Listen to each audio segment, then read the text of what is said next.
আমার ছেলে শুরু করলো দিনটা হাই বলে। আজকে দেখা যাচ্ছে আজকে ওদের স্কুলে কোনো ড্রেস পরে যাওয়া নেই। আজকে কি পৃথিবীর বোধহয় আজকে জন্মদিন, তার জন্য প্রোগ্রাম হবে। আমি বলেছি না খেয়ে উঠে লাফাবি না। কথা বললে তো তুই শুনবি না।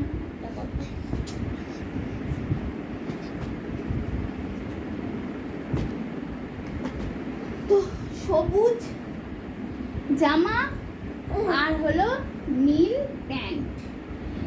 নীল প্যান্ট ওর প্রচুর আছে, সবুজ জামাটা আমাকে একটু খুঁজতে হলো কালকে। আর কালকে বলেছে আজকেই পরে যেতে হবে। কোথা থেকে আনবো?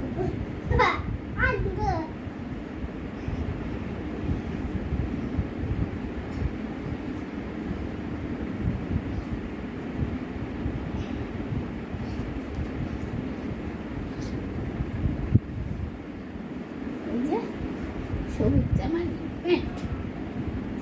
আমার ছেলে একটু রোগা পাতলা বলে সেই ছোটবেলাকার জামাও হয়ে যায়। এই জামাটা ও মামা ভাতে পেয়েছিল, ভাবা যায় সেই জামাটা ওর গায়ে হয়।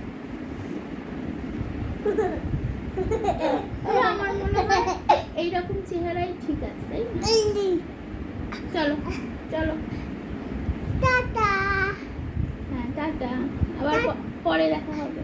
চলো হ্যাঁ পরে দেখা হবে। ও বাবা, গরম পড়ে গেছে তাই আমার বর খাওয়া শুরু করে দিয়েছে পান্তা ভাত।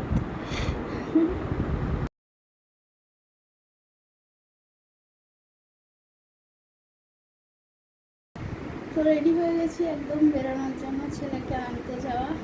আর আজকে এই যে মঙ্গলবার, একটু পুজো দিলাম বজরংবলীকে।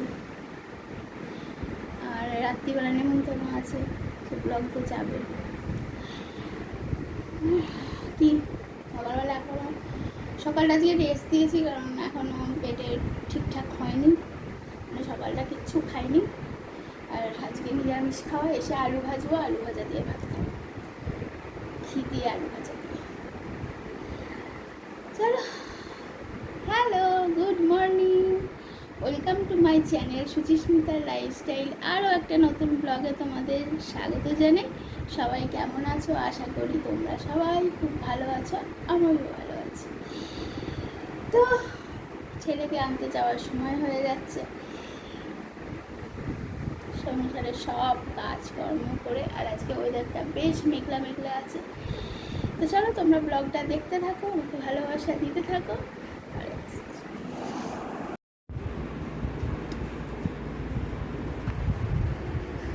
দুপুরের খাবার নিয়ে চলে এসেছি। আর ছেলে আজকে কিচ্ছু না খেয়ে শুয়ে পড়বো, একটু দুধ খাওয়ালাম, মনে স্কুলে খুব ছুটোছুটি করেছে বোধহয়। তো চলো খাওয়া দাওয়া করে নিই, করে একটু রেস্ট নিতে হবে। তারপর নেমন্তন্ন বাড়ি আছে, ছেলে কালী পুজো আছে, তো সেখানে যাবো। আমাদের পার্কে যে গ্রুপটা দেখলাম ওই গ্রুপের মধ্যে। উঠে ছেলের খাবার রেডি করে রেখেছি, উঠলে খাইয়ে দেবো।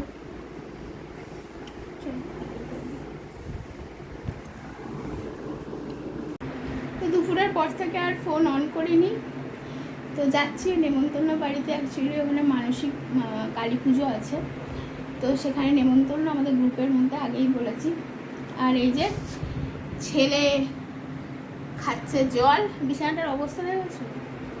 এই বিছানাটা আমি 3 বার গোছাই। যাই হোক, কিছু বলার নেই, বাড়িতে ছোট বাচ্চা থাকলে এরকম হবে। আর মা বেটু আজকে ম্যাচিং হয়ে গেছে। তো আমি বেরোবো একটু পর, আর তোমাদের সাথে সব কিছু শেয়ার করবো, যেটুকু পারবো অবশ্যই শেয়ার করবো, ভালো করেই শেয়ার করার চেষ্টা করবো। তো চলো বেরোনো যাক।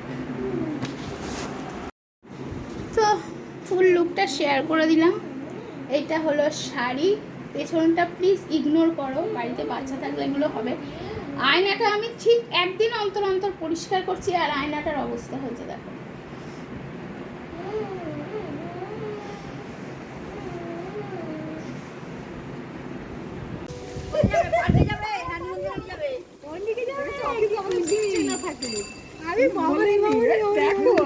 চলো তুমি দেখাও, রেখে দাও। এটা পিঙ্কা হাতে দিয়ে দাও, এই পিঙ্কা এত টাইট করিয়েছো কেন? একটা জামা গরমের মধ্যে বোতলটা খুলে দাও না, তবু ওটাকে আবার গেঞ্জি। এই যে কালী পুজো নিমন্ত্রণ এখানে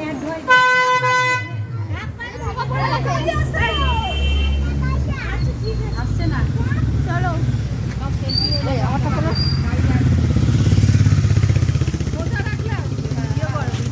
ভিডিও তো তো এখানে ভয়েস ওভার চালাতে হলো, কারণ ঢাকের বাজার সাথে সাথে জোরে গান চলছে। কপিরাইট চলে আসার চিন্তায় আমি ঢাকের বাদ্যিটাও শোনাতে পারলাম না তোমাদের। তো আমরা এই ঢুকছি শর্মিলাদির বাড়িতে, মানে আমাদের গ্রুপের যার বাড়িতে আমাদের নেমন্তন্ন, শর্মিলাদি। এই হলো শর্মিলাদির বাড়ি। খুব সুন্দর বাড়িটাকে সাজিয়েছে, তাই না? আমরা বাড়িতে ঢুকছি, আর এটা একদম মেন রোডের ওপরে, তো ওই জন্য এত গাড়ি টাড়ি যাচ্ছে, আর খুব জোরে জোরে ঢাক বাজছে, তার সাথে জোরে জোরে গানও বাজছে। তো অনেক দিন পর এক জায়গায় সবাই হয়ে খুব মানে ভীষণ আনন্দ লাগছে আর কি। আর এরপর আমরা সবাই মিলে, কষ্ট হচ্ছে না কাপড় পরে, তো আমরা চলে গেলাম কাছেই ঠাকুর আনতে গেলাম। আমাদের বললো চলো ঠাকুর আনতে যাই, আর আমরা একদমই কাছে শর্মিলাদির বাড়ির থেকে কুমোরটুলি, অনেকবার গেছি সেখানে। আর ঠাকুরটা দেখো কি সুন্দর, বাঘছাল পরানো, যেন মনে হচ্ছে একদম সেজেছে। আর জায়গাটা দেখো কত সুন্দর করে সাজিয়েছে। মায়ের বরণ হয়ে গেছে, কিন্তু আমি কিছু তুলতে পারিনি, কারণ আমার ছেলে খুব কাঁদছিল তখন। কাঁদছিল কারণ ও তো এরকম বোম ফাটা কোনো দিন দেখেনি, ভয় পাচ্ছিল। আর যেতেই আমাদের মিষ্টি দিয়ে দিল। আর এখানে সবাই মিলে আমরা বসেছিলাম। এই ঘরটা, শর্মিলাদির বাড়িতে ঘরগুলো বিরাট বড় বড়, আর এত হাওয়া খেলে না, মানে তোমার এখানে এসি লাগবে না ওদের, ওই জন্য বাড়িতে কোনো এসি নেইও। তো এখানে সবাই দেখো আমরা বসে আছি, আর দেখো এসব আমাদের গ্রুপের মধ্যে চলতেই থাকে, নাচানাচি এইরকম। এই গ্রুপের মধ্যে সব থেকে মানে অল্প বয়সী কেউ হয়, সেটা হলো আমি। তো এখানে আবার সবাইকে ডেকে নেয়। তারপরে আমরা খেতে বসে পড়লাম। আর এটা হলো ওদের ছাদ। এখন ছাদটা অনেক মানে বড় বড় লাগছে। একবার আমরা পিকনিকও করেছিলাম এই ছাদে, তখন এই জালগুলো ছিল না। এত হাওয়া দিচ্ছে না, মানে ফ্যান চলছে কিন্তু ফ্যানের হাওয়া মনেই হচ্ছে না যে খুব হাওয়া দিচ্ছে।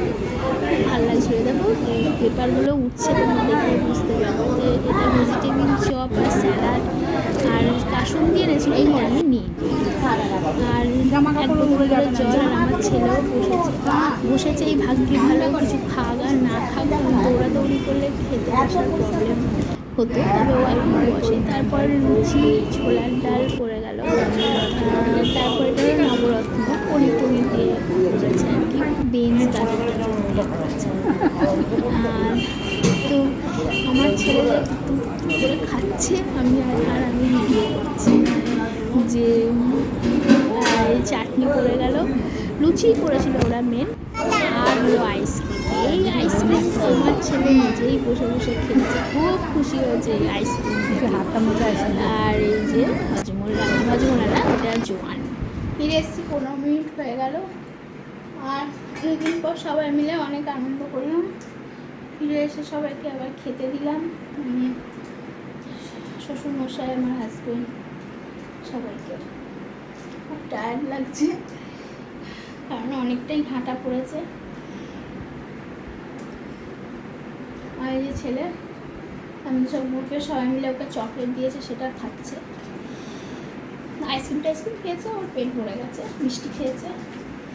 তো চলো আজকের মতো ব্লগটা এখানেই শেষ করে থাকি।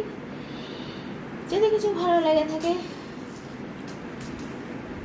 তো লাইক, কমেন্ট, শেয়ার করো, ভালোবাসা দিতে থাকো।